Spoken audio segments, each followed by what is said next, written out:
Welcome back, everyone, to day 2 of the Celestial Invitational. I'm D2. With me is Monk. We're bringing you the English cast, piggybacking on the Chinese cast. Thanks again to Temple Storm for allowing us to broadcast on their channel and bring this to as many viewers as possible. We just saw Surrender take out Eloise, or not take out, defeat Eloise 3-1. She's not out of the tournament yet, which brings Surrender and Eloise both to 1 game apiece in the win and loss column. Next we have Jiesha versus Fuoliver. Fuoliver right now at 0-1 and Jiesha at 1-0. These are 2 Chinese qualifiers for the tournament, and they're bringing Hunter, Paladin, and Shaman for Fuoliver, and Druid, Hunter, and Rogue for Jiesha. Right, 2 of the players that we don't know as much about. Fuoliver, obviously the more known player with Yellow Miracle, kind of a prominent team in the Chinese scene. And also, it's a team that won the NEL 2 times. For those of you who don't know, the NEL is a team tournament, the most prominent team tournament in China, kind of like the Archon League of the West.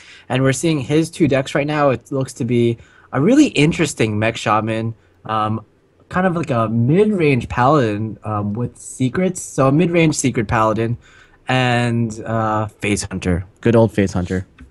Yep. So yeah, that secret paladin, the face hunter, and the that shaman there. The shaman, basically, it looks like he has 1 Azure Drake, but otherwise it tops out at 3. Obviously, having the Doomhammer in there as necessities for taking out your opponent. We are going to have that Tunnel Trog in there, unlike his counterpart, Jiesha, who did not have it in his shaman deck.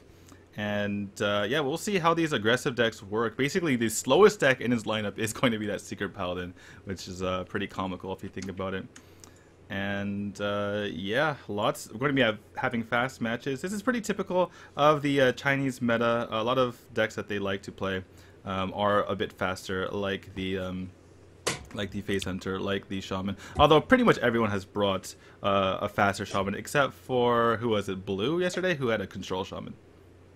Yeah, definitely an interesting deck to see from him. Control Shaman with 2 Jeweled Scarabs, with Neptulon, even with Ysera in it. So a little unfortunate that players are not as creative as him, although Fuoliver's Shaman is probably the 2nd most creative Shaman deck I've seen. It has just so many one-ofs, which leads me to believe maybe it's a little less consistent, but I'm still excited to see it. Yeah, definitely. As we take a look at Jiesha from Team Celestial on the screen right there, and yeah, so yeah, we're gonna take a look at Jiesha's decks right now, and that's going to be the Druid on the left, which looks like it's going to be a standard mid-range Druid with 1 Darnassus, 1 Kazan, and 1 Sylvanas for his Hunter.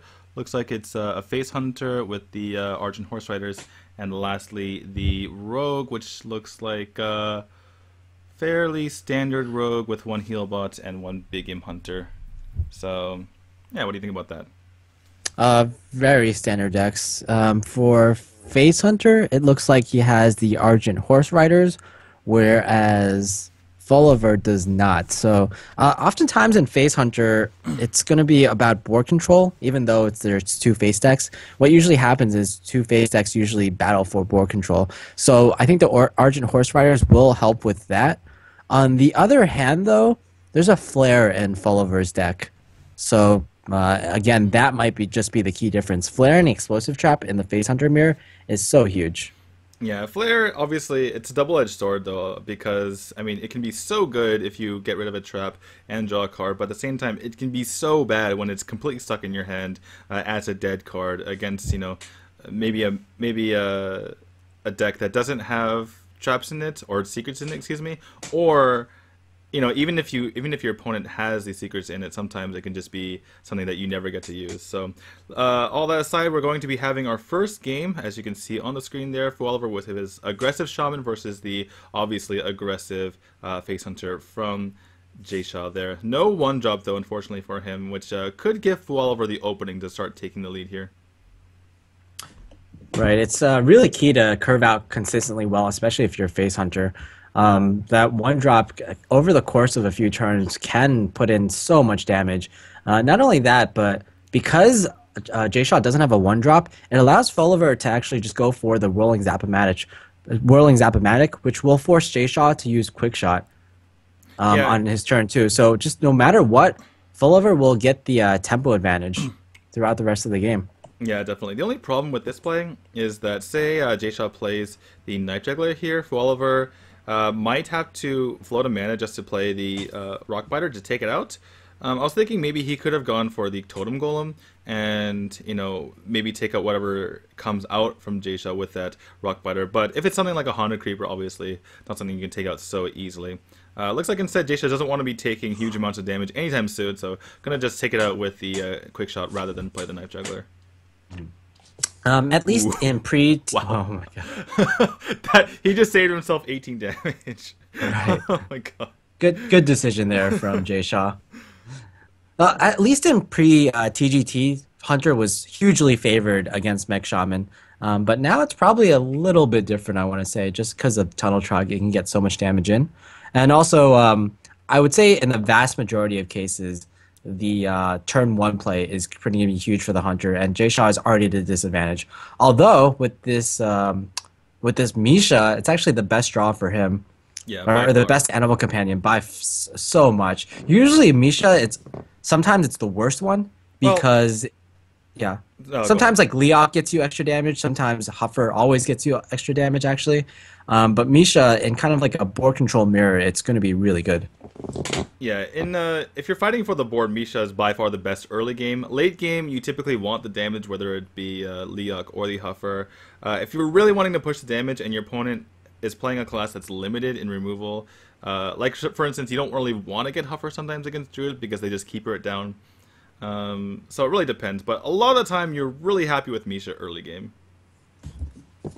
Right. And it's kind of funny here that it's two face decks, and on turn four, both of them are at full health. Although that might change. No, just go Not for a this second turn, quick yeah. shot. Not this turn, yeah. So one thing to keep in mind here is that obviously the Mech Shaman did not do well against the Face Hunter at all, but this is a bit of a different deck, more aggressive. I don't actually, how many mechs are even in Fuoliver's deck? It could be a straight aggro deck, a la Luffy. Right. So this deck, yeah, you're right. It actually doesn't really have any mechs at all. Yeah, so that's the difference. Basically, the problems with the mech was that, or the mechs, excuse me, were that they were so easily killed. They trade.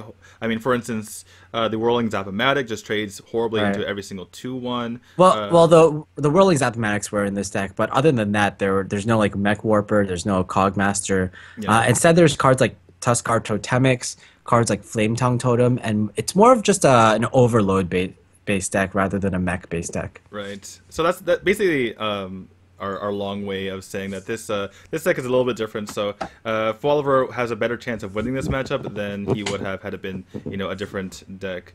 But or I mean, had it been the Mech Shaman, excuse me, a bit more explosive this deck. I feel. Well, kind of. It's basically it's able to be more annoying considering it has more health overall with that Tunnel Trug starting out, and also has the Tuskar Totemic, which you don't often see at all with this sort of deck. All right, so what's the play here? It's quite interesting because Knife Juggler Unleash is typically one of the best tools you have in a matchup where board control is king, and also one of the best comeback cards. But you don't necessarily want to use either of those this turn. Like if you just play the Knife Juggler here and clear off the Wolf, it feels like if it gets cleared, then you might be in a bit of trouble. It's kind of like a tool that you have that you're not using for full value. So I can definitely see this kind of play where he just hero powers and passes. Yeah, hero powers and passes, which means it should set off alarm bells in Fuoliver's head, knowing that there could be something like Knife Juggler and Leash in hand that he doesn't want to use at the moment. Even not even using his bow to clear it up. So what does Fuoliver do here? I mean, it just, no matter what he does, unless he just lava bursts the face, everything he does, develops the board and allows Jasoff to have a better Knife Juggler Unleashed. So pretty tough turn, honestly, for Fuoliver. And no matter what he does, he could be seeing his board get cleared next turn. Right. So from Fuoliver's perspective, if you think from his perspective, my opponent has 3 cards in his hand. What could those be that he wouldn't play them? And if you think about the Face Hunter cards, you'd probably play all the Chargers. You played Mad Scientist. Maybe you wouldn't play Owl. Maybe you wouldn't play Kill Command. But other than that, it's you're hard pressed to think of anything else. Yeah. So Fuoliver does play around it a bit, the Knife Juggler Unleash. Yeah, good read by him in the end, able to predict that that was the card, or those were the cards, excuse me, in Jiesha's hand. Doesn't even hero power, doesn't play the Thalnos or anything like that. That's basically an extra knife and an extra doggy that he has to deal with. Good thing for Jiesha, though, however, is that he doesn't even need to do the Knife Juggler Unleash this turn. He has the Explosive Trap, which is arguably just as effective. Yeah, oftentimes, like we've mentioned, uh, in matchups where it's like a board control deck versus a face deck, the board control deck very often has advantage because it has more board control tools. Just one of the reasons why Hunter was favored against Mech Shaman is that uh, Unleash the Hounds, especially with Knife Juggler, took control of the board so convincingly that the Mech Shaman just had no recourse against it. Similar to that with Explosive Trap, what does the Shaman even do here? Meanwhile, the Shaman, if it ever loses board control itself, it basically has no AoE, so nothing really going on there.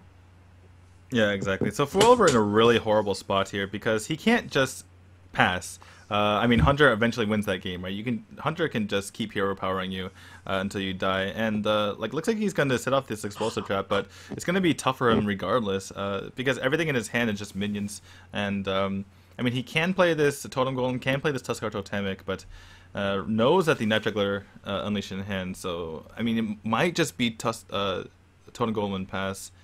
Hovering over that Blood Mage Thanos decides against it, and again, pretty tough decision for him. Yeah, he's basically trying to force his opponent to make awkward trades, or just play awkwardly because now he's kind of like if there's a hero power pass again, he's pretty much convinced that what his opponent has. So I think he's going to be committed to just basically not playing minions, possibly for the rest of the game. And his best bet here is to top deck Doomhammer, basically. Because the way it's going right now, it looks like Jiesha is probably going to do more damage per turn than Fuoliver can with just the Totem Golem. 3 damage versus charge minions that can come every turn, and the bow, in addition to the hero power from Jiesha, is just going to be really good for racing. Well, speaking of racing, that's a huge pickup for him. Like you said, Jiesha had the better racing potential, being able to use his hero power and obviously the weapon that he has. But now, if Fuoliver's weapon is vastly superior, Jiesha's only going to have one more charge out of that, most likely. So Fuoliver doesn't really need to even play anything. And up until that point, I was thinking maybe his best option was to just eat the Knife Juggler Unleash and just kind of deal with it and then go from there, right? Maybe repopulate the board afterward. But now that he's picked the Doomhammer, he's in a much better spot than before. Ooh, Arcane Golem. Let's see, how much damage is it? 6, 7, 8, 9, 10, 11, 12, 13, 14 damage. So 2 off lethal. Does he have... Yeah, he does have the mana for all of that, right? With the kill command as well, so... I mean, what if you just go for it? Like, is the extra mana going to allow your opponent to kill you? Most likely not, so I think you just go for it as Jiesha here. Is there a way to clear this Totem Golem and also set up for lethal? I think if that were possible, it's probably the best play. Well, the easiest way to deal with it would be that kill command. Otherwise, you're throwing an Arcane Golem into it, which I'm certain wouldn't really prepare for lethal. I mean, I guess you could go Knife Juggler Unleash, hope the juggle hits the guy, and then you can use your abusive, and then from there, you can play the Arcane Golem the following turn. But yeah, it looks like he's just gonna go for this, and yeah, even the kill command, knowing that his opponent most likely doesn't have Loatheb. Fuoliver, what does he need here? He needs a Rock Biter. The Rock Bite wouldn't even be enough, would it? Well, I think one of the reasons Jiesha went for that line of play is because both Rock Biters were used in the early game. Oh, right. Yeah, sorry about that. So basically, he would need a miracle here. Yeah, he needs Vitality he needs Totem, Vitality Totem, but even that probably wouldn't do anything. Especially with the Knife Juggler Unleash coming up, yeah. So that's going to be it. Fuoliver is going to concede, and Jiesha is going to take game number 1 with his Hunter versus that Shaman. More or less expected result, despite Shaman being pretty good lately. It's kind of hard to compete with the tried and true Phase Hunter. Remaining for Jiesha are the Druid and the Rogue, whereas Fuoliver has to win with the Hunter, Paladin, and Shaman. I want to remind you guys that every game matters in this. After, obviously, with only 4 players, there could be a lot of ties, obviously 2-1 or 1-2. And to break those ties, we go by game score difference. So every game matters, and they want to win every single game going forward. So obviously don't want to be falling too behind in this situation. Yeah, so Fuoliver queues up again with the mech shaman and, or rather the aggro-ish kind of shaman. But unfortunately, I want to point out that even though the aggro shaman slash mech shaman has been really hyped up in the last few days, it really hasn't performed well at all in this league. It has an insanely negative record with everyone at least losing one game before it can get onto the board. Yeah, it could be a situation where these players are just really good and they're able to kind of counter it just with good play. Whereas on ladder, it's had most of its success on ladder, right? Reynad being able to pilot to a top 5 on the NA ladder, as well as Luffy and the people who net deck Luffy, people like Ant. And another player who I'm forgetting right now, who got to the top of the ladder on NA with it. But it could be, just that these players, these strong pro players and qualifiers, are just stronger than your ladder players and are able to just deal with it much more effectively. Yeah, you also have to remember that right when players like Reynad and Luffy got top rank legends with the deck, it was more of a new deck. Like, they were the innovators, so no one had ever seen that deck before. So their opponent may have been a little more clueless on exactly what to play around. Yeah, exactly. So Jiesha went for the backstab there to mitigate the damage from that Leper Gnome, but he's going to regret it here. Well, I guess he's already regretting it now that he's seeing it, but no way to deal with this other than sap. But if he sap it, it comes right back onto the board. Obviously, Fuoliver will be able to have the 2 mana the following turn. Unfortunately for Fuoliver, after... Well, okay, this ends up working out for Fuoliver. Can get this on the board the following turn. But if not for that, then he wouldn't have anything really to do other than... use the totem. Oh, never mind. Just kidding. Would have been really good for him with the top deck totem golem. But yeah, this is a good matchup for the oil rogue, just because it has so many answers to kind of neutralize all the minions that come on the board for shaman. Typically, shaman really relies on its minions to stick to the board for a couple turns, get the damage in so that its burst spells can finish out the game. But rogue obviously able to neutralize those right at the beginning before they take any damage. Yeah, now that I look at his deck list, though, I think actually Totem Golem is the best target in his entire deck to sap, with the one exception of the one of Azure Drake in this deck. Right, yeah, definitely. And I mean, it costs 3 mana essentially, and you're able to, it's really big, obviously, so it makes sense for Jiesha to sap that back, especially with no other options in hand. Puts the Pilot Shredder on the board rather than the Ballot Teacher just because it can test it right away. Fuoliver has a lot of options here, actually. He can go Rock Biter, Totem Golem, he can go with the Feral Spirit and just get something in the way so he can start hitting the face. He can go for the Tuskar Totemic. Looks like he's going to decide to clear this off and favor board control. Yeah. A risky proposition, though. Oh, it's a little unfortunate. Yeah, you saw him shake his head a bit there. He's kind of, and I was wondering what bad minion came up. Not too bad, not like a Millhouse or anything. Yeah. The problem with going board control in this kind of matchup is the rogue is always going to be better at board control. So you kind of have to play it like halfway. Like at some point, you're going to have to turn on the aggression switch and go all for face. Yeah, definitely. But on the other hand, these 3-4 golems are pretty annoying for a rogue to deal with, so maybe it feels like if I start controlling the board now, it will lead to more damage down the road, and could potentially pay off. And like you said, it could be time for Fuoliver to decide putting on that aggression. One play that could start helping him out toward that end would be the Tunnel Trog into the Feral Spirit and just hit 6 damage to face right now. Hope your opponent doesn't have that Blade Flurry. Yeah, and one other thing about maybe his decision to go more of the board control route is that he has a more sustainable deck. He has 4 card draws in his deck, the 2 Ancestral Knowledge, the 1 Azure Drake, and the 1 Blood Mage Thanos. So he can actually do pretty well in the long-term game. And we're seeing right now he actually is doing pretty well. He might be afraid of a big Blade Flurry, but unfortunately for Jiesha, he doesn't have a Deadly Poison to go with that. Yeah, even if there were deadly poison, he would have to sacrifice his Goblin Stalker and throw in most of his Valid Teacher as well. And he wouldn't be able to swing with the first part. As it stands, Jiesha, without that deadly poison, I mean, I say that wouldn't be the greatest, but it would be the best thing for Jiesha right here. As it stands, he doesn't really have much to do. He can Fan of Knives and clear part of this board. He can just heal bot and prepare for future turns by using Fan and his SI next turn. But yeah, everything's just kind of awkward here. Looks like he's just gonna sit up for the future. Playing this heal bot, I like to think of it as kind of like an Azure Drake in a way because it buys you time for the future. So it's kind of like drawing a card in a way. Yeah. Unfortunately for Jiesha, though, this means because he didn't get to fit a dagger in, he won't be able to get a big Blade Flurry clear on the next turn unless he draws preparation. But still, I like this kind of play, going for the heal bot here because it gives him more time. If Fuoliver goes for more of the trading route like he has been lately, then he's going to be he's basically setting himself up for his opponent's Blade Flurry. Right. But right now, Fuoliver can kind of guess that the Blade Flurry isn't in hand, or at least not the necessary pieces, because that would have been a really good play last turn. So maybe he might commit to the Whirling Zap-O-Matic as something to just kind of be a little bit of a distraction. Didn't get the spell damage totem, so won't able to clear anything off with the Lava Shock. Though he could still use it because it's kind of free. If he plays that, he can get the Whirling Zap-O-Matic out anyway.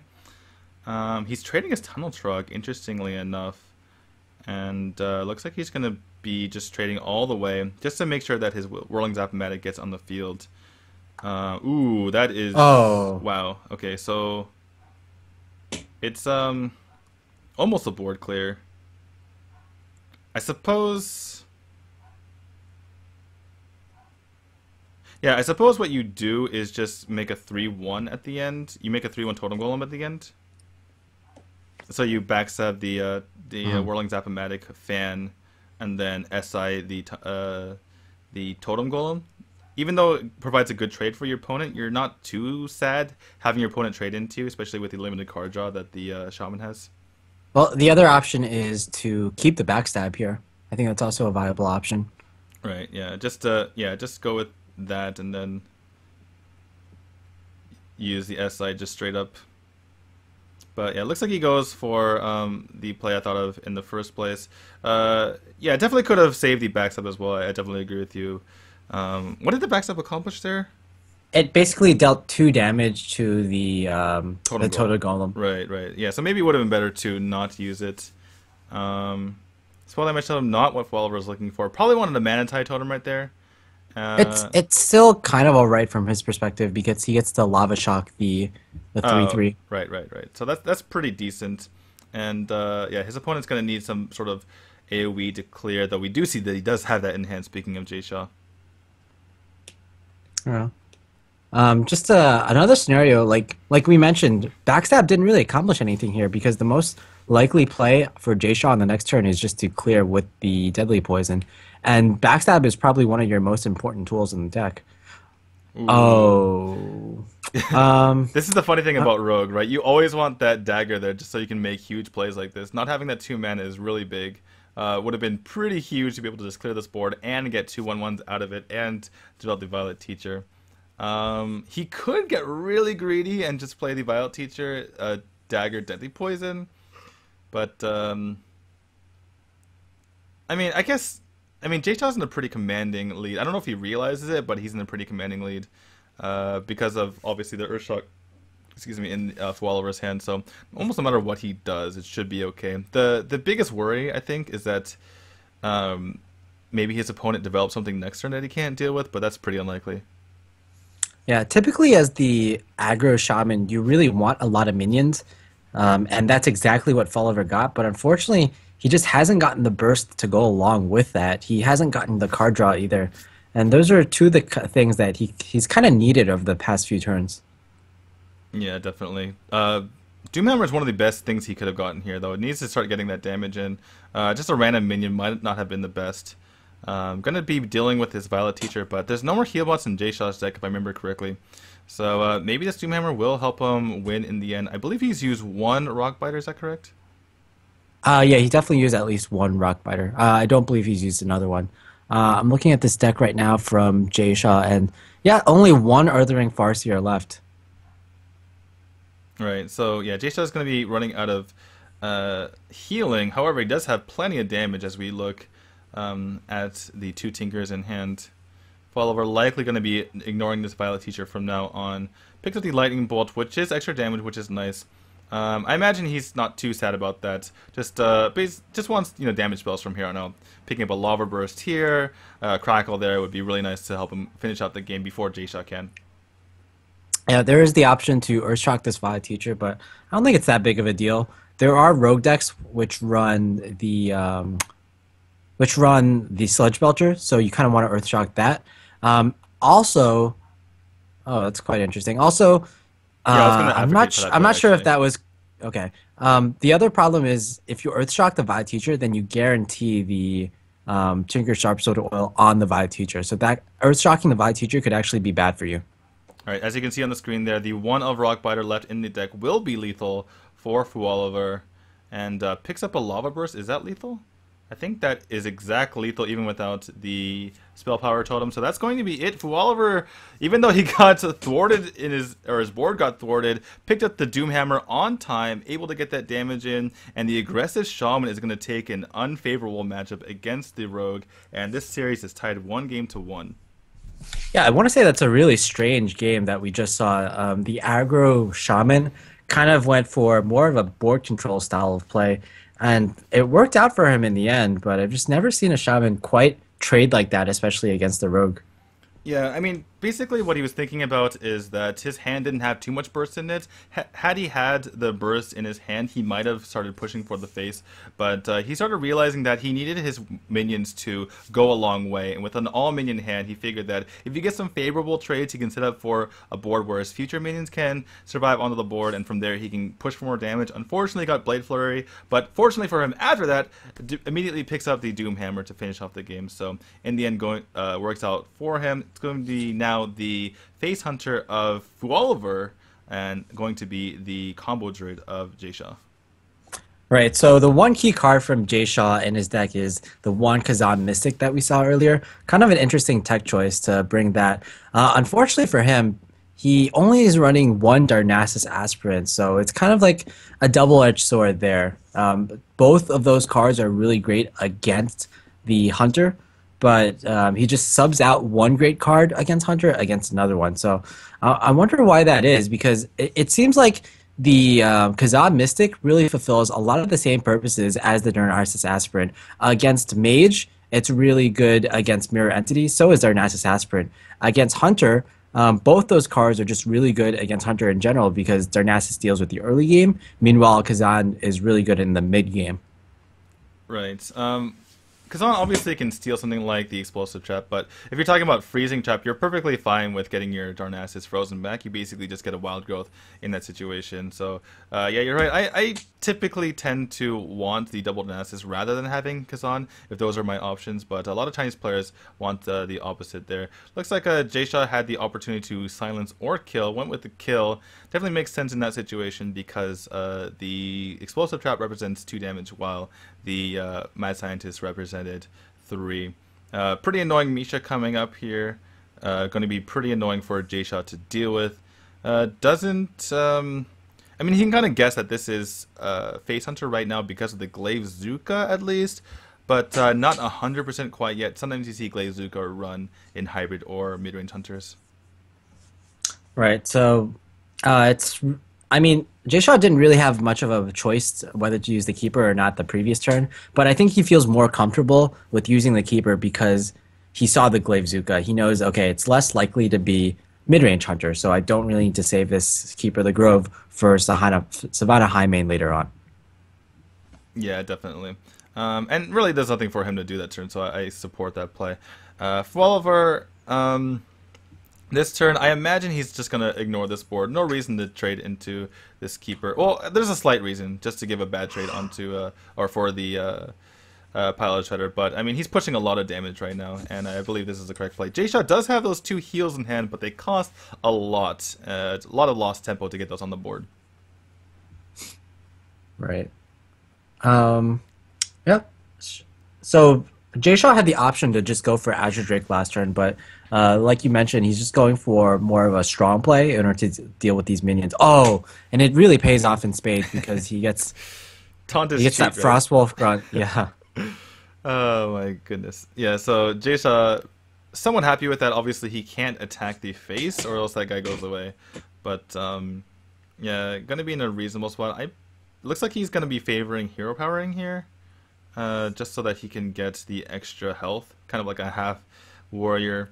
But from Fuoliver's perspective, he doesn't really have much to do. He can start. I mean, he can owl, which doesn't really do much. He can knife juggler owl. It could be just be a hero power pass. Could even be a hero power kill command face. Maybe an owl kill command face.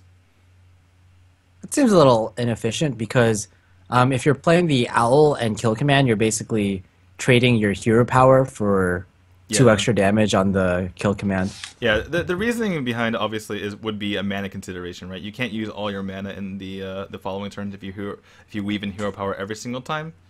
But yeah, it looks like he's going for. I mean, even though it costs less for the quick shot, he's thinking that maybe he can sneak in the kill command and the hero power in a future turn with that Iron Break Owl. So maximizing damage over the long run. So Oh, Jiesha, interesting. sorry. Not even proccing the explosive trap here, so Yeah, um, that 2/2 Frostwolf Grunt is pretty important, honestly, in keeping Jiesha alive. So I think he's perfectly fine with waiting, especially with the second Ancient of Lore in hand. Another quick yeah. shot going to be coming out of Fuoliver, sorry. I wonder if he's done the math already on Force of Nature Savage Roar on 9. So basically he'll have two 5/5s. So that will be an addition of 14 Oops. damage. So the combo will be 28 damage um, on turn 9. But Yeah, then there's the other Ancient of Lore, so it'll be way overkill. yeah, so it would be 35 damage. That could be what he's looking for, and it seems like a solid play. There's nothing really for Fuoliver to do to counteract that other than killing him, and it's pretty hard to kill Jiesha from 16 behind a taunt. So, yeah, I would say that's a pretty solid play. He even gets to fill up or to get rid of one of the cards in his board. Yeah, we see there that Fuoliver really wants that Unleash the Hounds, does not get it, and that's probably gonna be it. I don't think Fuoliver can do anything. He can kill command to clear, but then he's never gonna win the game. I don't believe. Yeah. Basically, he has to kill command one of the Ancients of Lore in order to survive. Let's see if he sees it or if he's just going to go for face. Nope, it's face instead. Yeah, and that's going to be it. Pretty sure Jiesha is going to spot this because it seems to be his game plan the entire time. He even gets the innervate just in case. And no, you can't. Oh, it doesn't really matter, does it? Yeah. Okay, Yeah, you so might as well since, like, yeah. all right. So that's going to be it. It's going to be 35 damage with the combo, 36 if you include hero power. And Jiesha is going to take a 2-1 lead in this best of 5. Really important for him. If he's able to win this, he goes to 2 games or 2 series won and 0 lost, which would help immensely in securing a spot in the final 8. Yeah, and he just has his rogue left in order to deal with Fuoliver's Secret Paladin and Face Hunter. And I think I'm liking those chances. Jay Shaw's rogue basically is to kind of tech to deal with Secret Paladin with the one big game hunter. We saw a lot of rogue players at BlizzCon effectively tech rogue in order to exactly deal with Secret Paladin. For example, Purple played rogue, Osaka played rogue, and Hotform played rogue. So two of the only players who played rogue met in the finals of BlizzCon. So it seems to be a very effective strategy. Not only that, but a lot of players typically say that Face Hunter is favored over rogue, but I think it's much closer than what the average player thinks. And the stats that I collected before TGT, it was actually closer to 50%, about 8 wins apiece. Yeah, And that had a lot to do with a lot of players kind of teching for the matchup at the time because rogue was so strong. You had a lot of players like Dog actually teching in double heal bot into Oil Rogue just to deal with that kind of matchup. Yeah, definitely. And these days you see at least one heal bot. Yesterday I think we saw a Sludge Welcher instead of a heal bot, but typically, I mean, you kind of have to have the heal bot to survive, even if you're playing kind of mid-range versus mid-range. Like, say you're playing against a Druid, you kind of need that healing to not forever be in combo range. So yeah, it definitely helps a lot in this matchup. And once you get the heal bot, you can race after that pretty easily. Even if you don't get the heal bot, you can potentially race in some situations. So it's a deck that can do reasonably well against the Face Hunter, just not always. Yeah, kind of a sad turn here. Well, I mean, it's pretty effective sap if you consider what else Fuoliver has in this deck.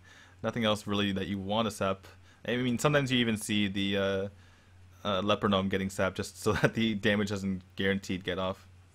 Yeah, Sap just not really a good card in the matchup at all. I think the best Sap would probably be Misha, but other than that, I think Mad Scientist is probably your best bet. Right. So it looks like Jiesha is going to go ahead and kill this because if he doesn't, it's going to keep hitting me in the face. Does set up for next couple turns since he does have that Battle Teacher and the Azure Drake. Going to be wanting to pick up some preps to be able to use those fans and knives. Animal Companion is a Misha again, pretty good. Huffer probably would have been a bit better in this situation. We know that Jiesha does not have the backstab. Yeah, unfortunately here, if he plays Violet Teacher, it's kind of more of a liability than a boon for him to summon a lot of 1/1s because there's always the Unleash the Hound in Fuoliver's deck. Yeah, but it's not something that you keep in the opening hand of the Face Hunter, and in the meantime, you know, it's a pretty solid body, so I think he's fine playing that out over something like the Earthring Farseer.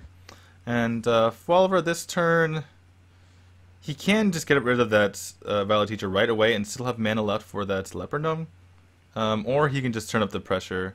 Actually, the Glaive Zuka is pretty decent at clearing off the Valor Teacher if he doesn't want to start smorking it yet. Because obviously you don't want to be running your face into a 4/1 Misha. There is the fan, but that would use most of his turn. I'm not sure, like, if he trades into the Violet Teacher, I just like going into the face a bit more because, Right. like we said, I don't think the Violet Teacher is actually worth that much. The 1/1s, from Jayshaw's perspective, they're kind of more of a detriment. We know, of course, that Fuoliver doesn't have Unleash the Hounds, but if Fuoliver does trade into Violet Teacher, I think it signals to Jayshaw that he doesn't have Unleash the Hounds, and then Jayshaw can actually just play around that, or play into Unleash the Hounds, basically. Yeah, good calculated risk here by Fuoliver. Buffing up the Misha, but then going to face instead of clearing the Violet Teacher. Basically, I mean, the Rogue is never really going to keep Eviscerate in this matchup. It's just way too clunky, as strange as that sounds. And so, pretty difficult to get rid of the Misha outside of that. He can use his face, but I'm sure Fuoliver is pretty happy to have the Rogue throw his face into a 5/3 Misha. Either way, this just Wow. feels so bad. Ouch. Three. That hurts so much. That feels so bad for Jiesha. So yeah, uses the fan to just to be able to get a 1/1 and trade his Violet Teacher in, and even just gonna pass, not even going to attack and refill his dagger. A lot of damage onto Jiesha so far. Fuoliver immediately hero powers, which I don't know. I mean, it kind of gives your opponent information, right? Like you don't have a good, 2 minions to play that are 3 and 2 cost or something like that. But I don't know. Maybe it doesn't matter in the end. Once again, Jayshaw's very clunky hand is kind of hurting him here.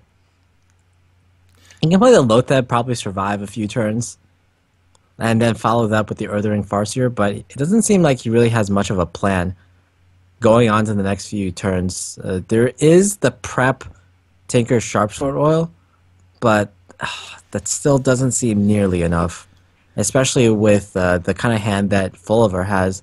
Explosive Trap, Unleash the Hounds, and the main part is Kill Command. Well, at the very least, that Lotheb was very effective. His entire hand was spells other than the Iron Breakout, which you really don't want to be playing. That is a very huge draw, though, right now. I guess you can't really go for it. I mean, you could... I guess what I'm talking about is the Dagger Prep Tinkers, but then you most likely die. We can see that he's guaranteed dead if he does go for that play. He might go for the Prep Tinker's Farseer and hope that the damage is enough. But would you go for the Tinkers here or the Farseer? Looks like he's going to go for the Farseer. Does this set up lethal either way, though? 12, 15. Yeah, it does. Yeah, so this probably is the better play. So what can Fuoliver do here? He has the kill command, which is 5, and then the hero power, which is 2, obviously. So that's 7. Doesn't really have any more damage than that. Huffer would be lethal, but I think that's a little bit too risky for him, potentially. Although I think you can possibly Huffer, and then if it doesn't work out, you can try Iron Beaking Owling the Lotheb. Yeah, we do see that the Iron Beak Owl would not save him, though, because Jiesha can go Fan Knives into Tinkers. So Fuoliver's kind of hovering over his Unleash the Hound, so maybe make the minions vulnerable to Explosive Trap and then play that. But well, the other option, the thing is, if you don't get Huffer, there's a 50% chance to get Misha. So only Leok would be really bad in that scenario. Right. So yeah, maybe that would have been the better choice there. Looks like he's just gonna go for,